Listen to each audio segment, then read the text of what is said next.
Assalamualaikum warahmatullahi wabarakatuh. Hello fellas, how are you today? I hope that you are always healthy and stay safe everyone. So today I'm going to share some material related to curriculum and material development. Today our topic is about how goals become realized through instructional plans. Before we jump into the link between goals and syllabus, so let's start with the definition first. For the first definition come from Albert Oliver in 1977.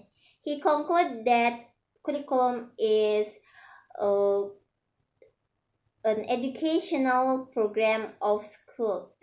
And also he divided into 4 basic elements. The first one is program of study, the second is program of experiences, the third is program of social, and the last is hidden curriculum. Based on the definition, we know that there are some goals in curriculum, and it also happen with syllabus. But the difference is syllabus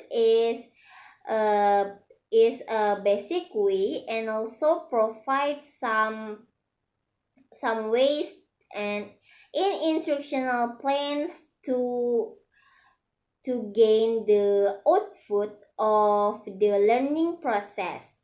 And from both of the definition, we know that the second subbab today is the link between syllabus and also goals.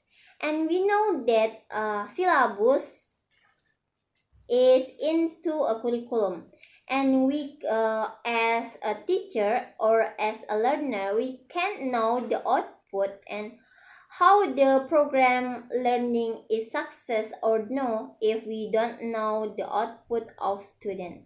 And based on the definition of syllabus and curriculum, we know the relation between curriculum and syllabus. So the link is in the context of curriculum and syllabus. Karena dengan adanya silabus dan kurikulum, kita dapat mengetahui hasil yang diperoleh dari suatu pembelajaran. Nah, di dalam link itu pula link antara silabus dan juga kurikulum terdapat pula elemen seperti unit, labels, dan juga beberapa hal yang akan kita perlukan ke depannya.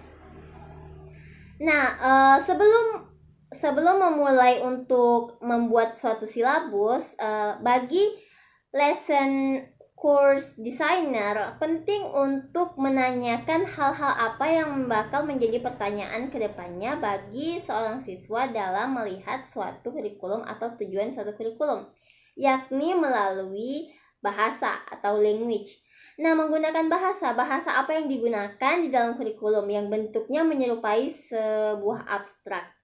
Nah, di abstrak ini pula terkandung ide pokok utama atau yang kita tahu dengan tujuan utama atau main goals yang akan menjadi tujuan atau arah bagaimana pendidikan atau proses pembelajaran ke depannya dijalankan. Nah, selanjutnya bahasa yang digunakan di dalam suatu kurikulum atau silabus diharapkan dapat menjadi bahasa yang sifatnya natural. Mengapa natural? Karena dalam penggunaannya bahasa yang digunakan di dalam silabus atau di dalam kurikulum akan menjadi tuntunan atau panduan bagi guru serta berbagai perangkat sekolah, dan di dalamnya termasuk juga bagi murid tersendiri. Nah, selanjutnya apa yang akan terjadi jika di dalam suatu silabus itu tidak ada kurikulum? Kita hidup tidak terpisah dari manusia-manusia lainnya, sama seperti kurikulum dan juga silabus, karena silabus itu terdapat di dalam suatu kurikulum dan merupakan komponen penting di dalamnya, sehingga jika tidak ada kurikulum, maka silabus niscaya tidak akan dapat berjalan dengan lancar dan juga akan menghambat proses pembelajaran. Mungkin bisa saja suatu proses pembelajaran itu terjadi, namun jika tanpa suatu kurikulum maka tidak ada arah atau tujuan, ibaratkan suatu ideologi di negara ini.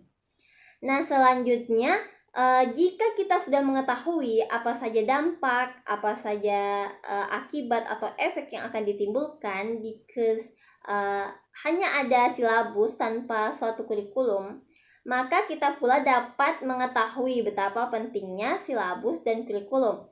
Dan untuk materi selanjutnya akan dibahas oleh kelompok 3 yang lainnya mengenai bentuk-bentuk silabus dan juga mengenai apa saja hal-hal yang terkandung di dalam satu silabus serta bagaimana membuat satu silabus.